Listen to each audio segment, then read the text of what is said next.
Gaza से एक बार फिर दिल दहला देने वाली खबर सामने आई है। इजराइल हवाई हमलों में 2 बच्चों समेत कम से कम 8 फिलिस्तीनियों की मौत की खबर है। हमलों के बाद इलाकों में अफरा तफरी मच गई। कई लोगों के घायल होने की भी जानकारी सामने आई है। लगातार जारी हिंसा के कारण गाजा में आम नागरिकों की मुश्किलें बढ़ती जा रही हैं। बड़ी संख्या में लोग विस्थापित है और भोजन, दवाइयों और सुरक्षित स्थानों की कमी का सामना कर रहे हैं। वहीं इजराइल का कहना है कि उसकी सैन्य कार्रवाई सुरक्षा खतरों और हमास से जुड़े ठिकानों को निशाना बनाने के लिए की जा रही है। गाजा में बढ़ती मौतों के बीच अंतर्राष्ट्रीय स्तर पर नागरिकों की सुरक्षा और मानवीय सहायता को लेकर चिंता लगातार बनी हुई है।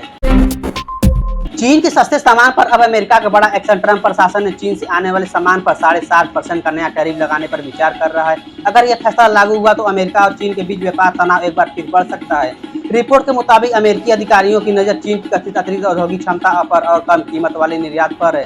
प्रस्तावित 7.5% शुल्क का उद्देश्य अमेरिकी कंपनियों को सस्ते चीनी आयात से प्रतिस्पर्धा के दबाव से बचाना बताया जा रहा है। हालांकि अभी अंतिम फैसला लागू नहीं हुआ है।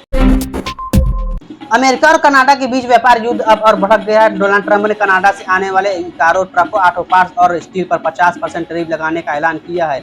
यह बढ़ा हुआ शुल्क 1 जनवरी 2027 से लागू होने की बात कही गई है। ट्रंप के मुताबिक कनाडा से आयात होने वाले सभी वाहनों और ऑटो पार्ट्स पर शुल्क बढ़ाकर 50% किया जाएगा। कनाडाई स्टील पर भी 50% टैरिफ शुल्क लगाने की बात कही गई है। इस फैसले से दोनों देशों के बीच व्यापारी तनाव बढ़ने की आशंका है। कनाडा भी अमेरिका के खिलाफ जवाबी कार्रवाई करने के लिए तैयार है।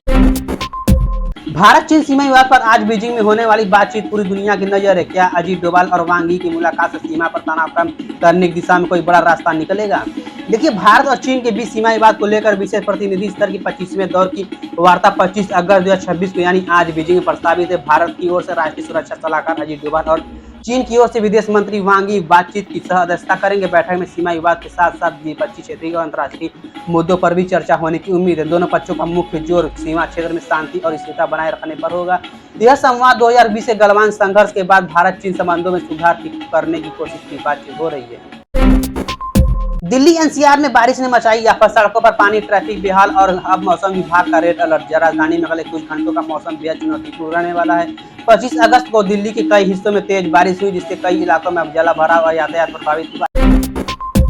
हॉकी प्रेमियों के लिए बड़ा झटका। भारत का 2026 पुरुष हॉकी विश्व कप जीतने का सपना टूट गया। अर्जेंटीना ने दूसरे दौर के मुकाबले में भारत को 5-3 से हराकर टीम इंडिया की सेमीफाइनल की उम्मीदें खत्म कर दी। अर्जेंटीना ने मैच की शुरुआत से ही दबाव बनाया। शुरुआती मिनटों में 2 गोल कर भारत को पीछे कर दिया। भारत की ओर से तुगजीत सिंह ने 2 गोल किए, जबकि हार्दिक सिंह ने पेनल्टी स्ट्रोक को 2 गोल में बदला। भारत सेमीफाइनल के दौर से बाहर हो गया। अब भारतीय टीम 7वें-8वें स्थान के लिए वर्गीकरण मुकाबला खेलेगी। हिजाब को लेकर इलाहाबाद हाईकोर्ट का बड़ा फैसला। कोर्ट ने कहा कि हिजाब पहनना इस्लाम में अनिवार्य धार्मिक प्रथा साबित नहीं हुआ है। इलाहाबाद हाईकोर्ट ने प्रयागराज के एक निजी स्कूल की छात्रा की उस याचिका को खारिज कर दिया जिसमें स्कूल यूनिफॉर्म के साथ हिजाब पहनने की अनुमति मांगी गई थी। कोर्ट ने कहा कि याचिकाकर्ता पर्याप्त धार्मिक या कानूनी सामग्री पेश नहीं कर सके जिससे हिजाब को इस्लाम की आवश्यक धार्मिक प्रथा साबित किया जा सके। अदालत ने यह भी कहा कि यदि निजी स्कूल की यूनिफॉर्म नीति निष्पक्ष, गैर भेदभावपूर्ण और समान रूप से लागू है तो स्कूल अपने ड्रेस कोड को लागू कर सकता है। फैसला 21 अगस्त को सुनाया गया था और आज इसकी रिपोर्ट सामने आई है।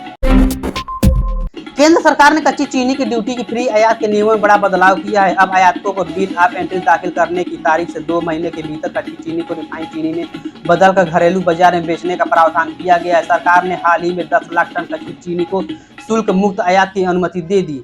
इसका मकसद घरेलू बाजार में चीनी की उपलब्धता बढ़ाना और बढ़ती कीमतों पर नियंत्रण रखना है। नए नियम से आयातित चीनी को लंबे समय तक रोककर रखने की संभावना कम होगी और बाजार में आपूर्ति बढ़ाने में मदद मिल सकती है। अगर ये वीडियो अच्छी लगे तो हमारे चैनल को सब्सक्राइब करना, वीडियो को शेयर करना बिल्कुल भी ना भूलिएगा।